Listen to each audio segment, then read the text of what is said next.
నమస్తే. నేను మీ కుప్ప పద్మిని. ఇన్నాళ్ళు మీ సపోర్ట్‌ని నాకందిస్తూ, మీ ప్రేమని నాకందిస్తున్న ప్రతి ఒక్కరికి కృతజ్ఞతలు. ఇప్పుడు చూడబోతున్న ఈ వీడియో కూడా ఖచ్చితంగా మీకు ఉపయోగపడుతుంది. లైక్, షేర్ అండ్ సబ్స్క్రైబ్ చేసి మీ ఇష్టాన్ని అలాగే మీ సపోర్ట్‌ని నాకందించండి. అలాగే ఈ వీడియో పట్ల మీ అభిప్రాయాన్ని కామెంట్ సెక్షన్‌లో కామెంట్ చేసి నాకు తెలియజేయండి. నమస్తే. నమస్తే. Welcome to our channel. నేను పద్మిని. ప్రస్తుతంతో పాటు ప్రముఖ ఆధ్యాత్మికవేత్త, ప్రముఖ న్యూమరాలజిస్ట్, లక్ష్మీ నరసింహస్వామి ఉపాసకురాలు శ్రీమతి స్రవంతి గారు మనతో పాటు ఉన్నారు. మాట్లాడదాం. నమస్తే అక్క. నమస్తే పద్మిని. చాలా ప్రముఖంగా మీరు వినిపిస్తున్నారు. చాలా చాలా సంతోషం. Thank you. ఎక్కడ చూసినా మీ పేరే. ఈజీగా ఉంది కదా, చిన్నగా ఉంది కదా. ఆడేసుకోవచ్చు అందరూ. బుల్లెట్ కూడా చిన్నగానే ఉంటది అక్క. ఇది బాగుంది. గన్ ఎంత పెద్దదైనా బుల్లెట్ మాత్రం చిన్నగానే ఉంటుంది. అదే. పేల్తే రైట్. ఎలా ఉన్నారు అక్క? బాగున్నాను. Jokes apart. ఏంటి చిక్కిపోతున్నారు? డైట్ మెయింటైన్ చేస్తున్నా. ఎందుకంటే కమెంట్స్ వస్తున్నాయి. ఆ, శ్రీ అని ఒక ఆవిడ యుఎస్ లో ఉంటారు. తను నాకు మెసేజ్ చేశారు, ఏంటి శ్రవంతి గారు అలా చిక్కిపోయారు అని. షీజ్ ఆన్ డైట్ అని చెప్పాను నేను. రైట్. డైట్ లో ఉన్నారా? డైట్ లో. Good good, beautiful.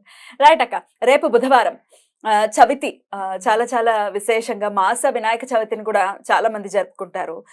శుక్లపక్ష చవితిని మాస వినాయక చతుర్థిగా, అలాగే బహుళపక్ష చవితిని సంకష్టహర చతుర్థిగా జరుపుకుంటూ ఉంటాం. అంటే ఇరు పక్షాలలో వచ్చేటటువంటి చవితి తిథికి ఉన్నటువంటి ప్రాముఖ్యతని చెప్పకనే చెప్పటం శాస్త్రం, అంతే కదక్క?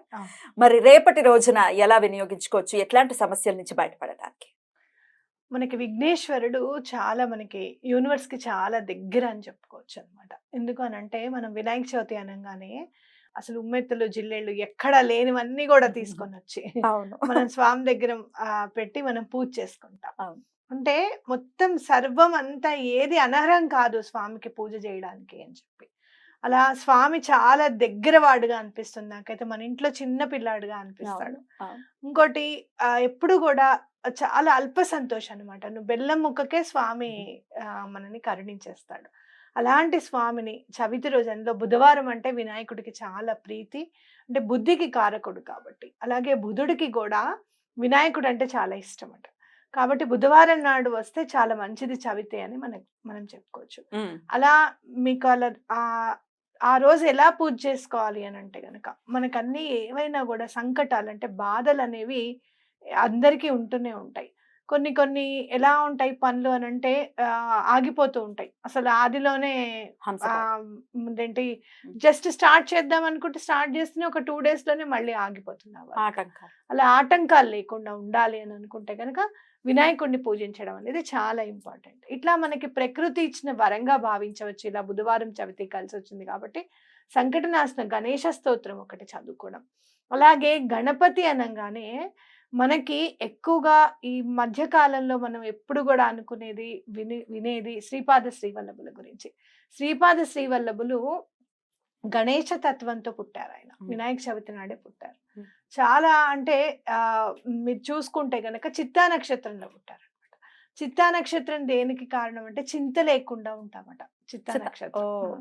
అలా చింతలన్నీ కూడా తీర్చేయడానికే స్వామి చిత్తా నక్షత్రంలో పుట్టారని నాకు అనిపిస్తుంది. కాబట్టి చవితి అనగానే మనకి శ్రీపాద శ్రీవల్లభులు గుర్తుకొస్తారు. తప్పకుండా మీరు సిద్ధమంగళ స్తోత్రం చదువుకోవడం అనేది చాలా ఇంపార్టెంట్. మీ దగ్గర శ్రీపాద శ్రీవల్లభుల చరిత్ర లేకపోతే, చరితామృతం లేకపోతే తప్పకుండా తెచ్చుకోండి. లేదా మీ మొబైల్లో గూగుల్లో మీరు బలానా చాప్టర్ అనగానే వచ్చేస్తుంది. తెలుగులో అంటే తెలుగులో వస్తుంది, ఏ భాషలో కావాలంటే ఆ భాషలో వస్తుంది. మీకు అసలు ఏ నెంబర్ దండం పెట్టుకొని ఏ నెంబర్ తీయాలనిపిస్తే ఆ నెంబర్ పర్టికులర్ అధ్యాయం తీసుకొని చదవండి. దాంట్లో మీరు నన్ను నమ్మండి, మీకు ఏ ప్రాబ్లం అయితే ఉందో ఆ ప్రాబ్లంకి సొల్యూషన్ కనిపిస్తుంది తప్పకుండా. అలా చేసుకోండి, ఎలాంటి సమస్య అయినా కూడా తీరిపోతుంది అనమాట. కాబట్టి మనం సంకటనాశన గణేశ స్తోత్రం ఒకటి, సిద్ధమంగళ స్తోత్రం ఒకటి, స్వామివారి చరితామృతంలో మీకు నచ్చిన ఏదో ఒక అధ్యాయం చదువుకోండి. రైట్ అక్క. అయితే ఇది ఎప్పుడు పొద్దున్నే చేసుకోవాలా పూజ స్వామికి వినాయకుడికి, లేకపోతే ఎప్పుడు? పొద్దున్న చేసుకుంటే మంచిది. ఎప్పుడైనా కూడా మనం పొద్దున్న యాక్టివ్ గా ఉంటాం. 12 లోపల ఏ పని చేసినా కూడా వృద్ధి పొందుతుంది అని చెప్తారనమాట. అంటే సూర్యుడు 6 నుంచి 12 వరకు కూడా వృద్ధి పొందుతూనే ఉంటాడు. కాబట్టి ఏ పని చేసినా కూడా పదింతలుగా మనకి తిరిగి వస్తుందని అర్థం. అందుకనే పూజ ఏదైనా చేస్తే 11 లోపల చేయండి అని చెప్పేది అందుకే మనకి. హ్మ్. మళ్ళీ 12 అనుకో మళ్ళీ మనం వేరే పూజల కిందకొస్తుంది హ్మ్. కాబట్టి తొందరగా మనం చేసేసుకోవాలనమాట. హ్మ్. అలా మాకస్సలు టైం లేదండి అనుకున్న వాళ్ళు ఒక్క గంట ముందు లేచి చేసుకోండి. ఇదంతా మనం చెప్పిందంతా 1 అవరే టైం పడుతుంది. హ్మ్. అలా అస్సలే కుదరదండి మేము నైట్ షిఫ్ట్ చేసొస్తామనే వాళ్ళు కూడా ఉన్నారు. హ్మ్. అలాంటప్పుడు సాయంత్రం చేసుకోండి. సాయంత్రం 6 తర్వాత దీపం పెట్టుకొని చేసుకోండి పూజ. రైట్. హ్మ్. ఒక న్యూమరాలజిస్ట్ గా చెప్పండి అక్క. ఇట్లాంటి ఆటంకాల్ని అధిగమించడం కోసం ఖచ్చితంగా వినాయకుడిని పూజించాలి. దాంతో పాటు ఏదైనా స్విచ్ వర్డ్స్ చెప్తారా? హ్మ్. తప్పకుండా చెప్తాను. మీరు 'ఉల్ఫ్ మ్యాజిక్ బిగిన్ నౌ' అనేది మీరు వినే ఉంటారు. Wolf magic begin now. Begin now. Yeah! అయితే ఎక్కడ కూడా మనకి మ్యాజిక్ అనంగానే మనం అలర్ట్ అయిపోతాం చూడు. ఆ వర్డ్ వినంగానే మనకి చాలా మిరకిల్ అనేది, మ్యాజిక్ అనేది చాలా మంచి వర్డ్స్ అన్నమాట. కాబట్టి గణేష మ్యాజిక్ బిగిన్ నౌ అని అనుకోండి. వావ్! హ్మ్. హ్మ్. చాలా బా పనిచేస్తుంది. హ్మ్. ఎట్లా అయితే మనం అంటే ఆయనేమైనా మ్యాజిక్ చేస్తారా అనంటే ఏదైనా గూడా ఆయనకే సాధ్యం. భగవంతుడికే సాధ్యం. హ్మ్. మ్యాజిక్ జేయాలనుకున్నా, మిరకిల్ జేయాలనుకున్నా లీలా అంటారు ఆ! తెలుగులో మ్యాజిక్. అంతే. అంతేనా? మిరకిల్ ఈజ్ ఇంచుమించు. లీలా. మిరకిల్ ఈజ్ లీలా. యాహ్! అదే. మ్యాజిక్ ఈజ్ మాయ. మాయ. విష్ణువు చేస్తాడుగా అది. మాయ. అట్లా అన్నమాట. కాబట్టి గణేష మ్యాజిక్ బిగిన్ నౌ అని అనుకోండి. ఎలాంటి ఆటంకాలున్నా గూడా అవి తొలగిపోవడానికి అవకాశం హ్మ్. ఉంటుందన్నమాట. హ్మ్. అలాగే స్వామికి సింధూరం అంటే చాలా ఇష్టం. హ్మ్. సింధూరము సింధూర గణపతి ఏంటంటే మనకున్న పనులలో ఎలాంటి అవాంతరాలున్నా, ఎలాంటి ఆటంకాలున్నా సింధూర గణపతికి పూజ చేసుకుంటే చాలా మంచిది. అలా మీరెక్కడైనా గనక ఇప్పుడు చక్కగా పిల్లలు ఎగ్జామ్స్ రాస్తున్నారు రేపు.